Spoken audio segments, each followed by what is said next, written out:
ఏండే aqua ఫ్యాక్టరీని subscribe చేసుకోండి, అలాగే లైక్ చేసి షేర్ చేసేసి కిందున్న గంటను కొట్టడం మాత్రం మర్చిపోకండి.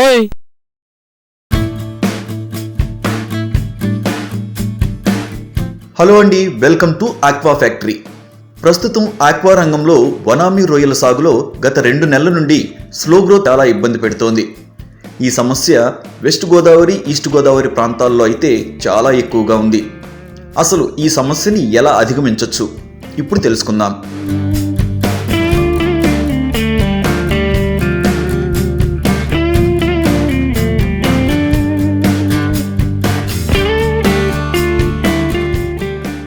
ముందుగా మనం రొయ్య పిల్లని తీసుకోవడానికి ఎంచుకున్న హ్యాచరీకి CAA సర్టిఫికెట్ ఉండాలి. CAA అంటే కోస్టల్ ఆక్వాకల్చర్ అథారిటీ అని అర్థం. అందుకే రైతులు ఈ సర్టిఫికేట్ ఉన్న హ్యాచరీస్లో SPF బ్రూడ్ స్టాక్ నుంచి వచ్చిన రొయ్య పిల్లని ఎంచుకోవాలి.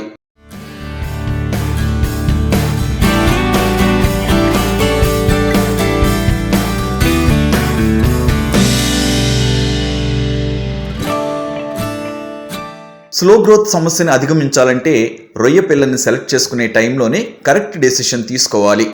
అంటే రొయ్య పిల్ల PL సైజ్ అనేది 10 నుండి 12 మధ్యలో ఉన్న దాన్నే సెలెక్ట్ చేసుకోవాలి. ఈ సైజులోని రొయ్య పిల్ల అయితే ఎటువంటి వాతావరణంలోనైనా అడ్జస్ట్ అయ్యే అవకాశాలుంటాయి. అందువల్ల రైతులు PL10 నుంచి PL12 సైజు పిల్లను చెరువులో వేసుకుంటే గ్రోత్ రేట్ ఎక్కువగా ఉంటుంది.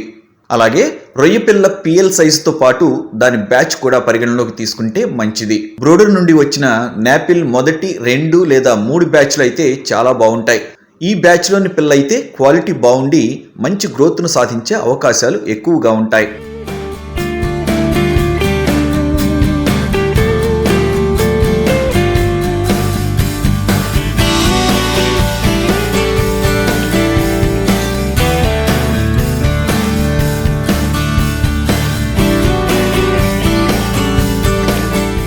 సీడ్ సెలెక్షన్ అయిపోయిన తర్వాత గ్రోత్ ఇంప్రూవ్ కోసం రైతులు చెరువులో ప్లాంక్టాన్ పైన కూడా దృష్టి పెట్టాలి.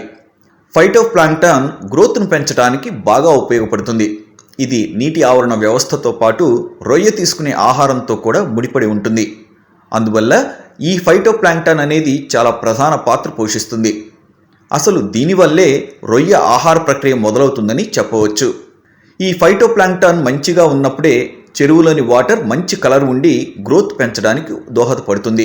ఫైటో ప్లాంక్టన్ ఆధారంగా జూ ప్లాంక్టన్ కూడా డెవలప్ అవుతుంది. చెరువులో ఉన్న ఈ ఫైటో ప్లాంక్టన్ మరియు జూ ప్లాంక్టన్లను రొయ్య పిల్ల ఆహారంగా తీసుకోవడం వల్ల బాగా గ్రోత్ రావడానికి అవకాశాలుంటాయి.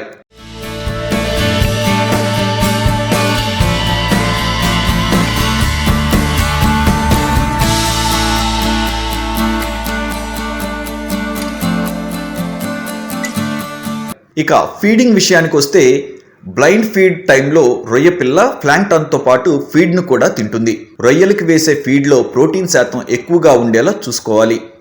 అందువల్ల వనామీ రొయ్యలకు వేసే ఫీడ్లో 35 నుండి 37% వరకు ప్రోటీన్ ఉండాలి. అదే టైగర్ రొయ్యలకైతే 38 నుంచి 40% ఉండేలా చూసుకోవాలి. ఇలా ప్రోటీన్ శాతం కరెక్ట్గా ఉన్న కమర్షియల్ ఫీడ్ వల్ల కూడా గ్రోత్ పెరగడానికి అవకాశాలుంటాయి.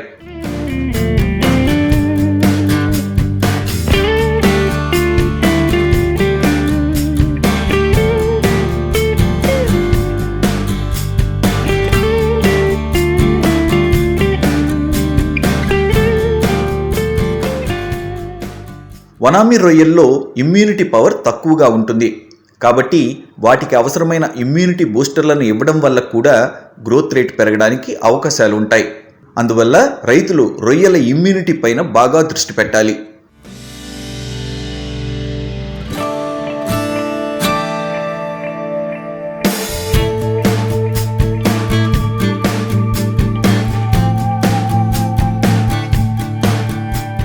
వనామీ రొయ్యల గ్రోత్ రేట్ పెంచడానికి వాటికి వేసే ఫీడ్లో ప్రోటీన్, ఫైబర్లతో పాటు మినరల్స్ కూడా చాలా అవసరం.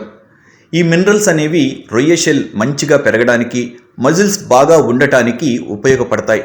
అందువల్ల ఈ మినరల్స్ను ఫీడ్తో పాటు కలిపి ఇచ్చినప్పుడు కూడా గ్రోత్ పెరిగే అవకాశాలు ఎక్కువ ఉంటాయి.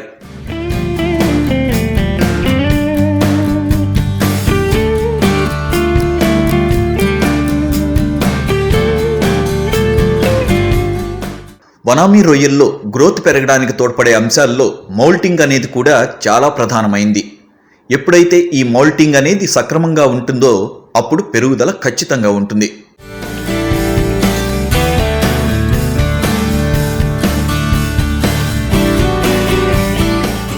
గ్రోత్ రేట్ పెరగటానికి వాటర్ మేనేజ్మెంట్ కూడా ముఖ్య పాత్ర పోషిస్తుంది. ఎప్పుడైతే చెరువులో pH, salinity, ammonia, nitrate, DO, alkalinity అనేవి కరెక్ట్ లెవెల్స్లో ఉన్నప్పుడు వనామీ రొయ్యల పెరుగుదల బాగుంటుంది.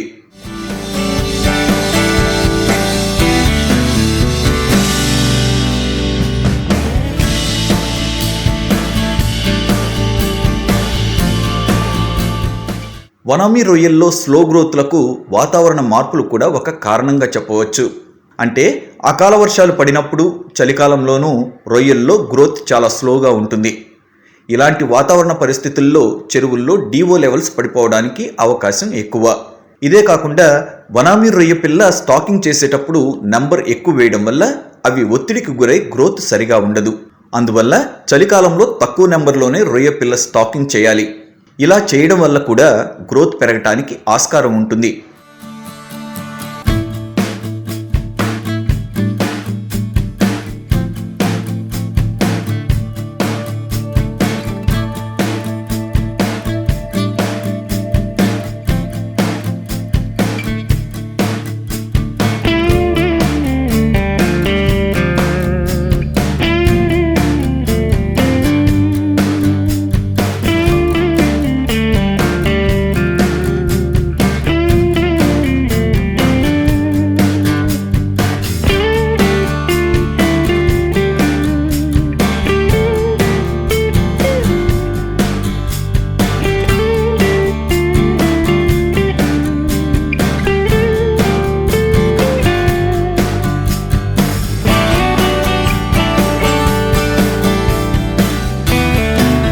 ఈ వీడియో గనుక మీకు నచ్చినట్లయితే లైక్ చేసి షేర్ చేయండి.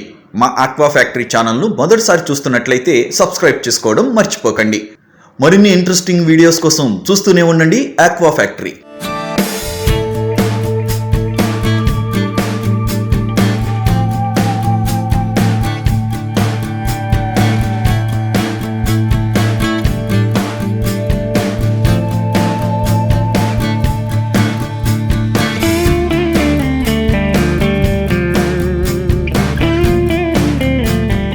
అంటే ఆక్వా ఫ్యాక్టరీని సబ్స్క్రైబ్ చేసుకోండి.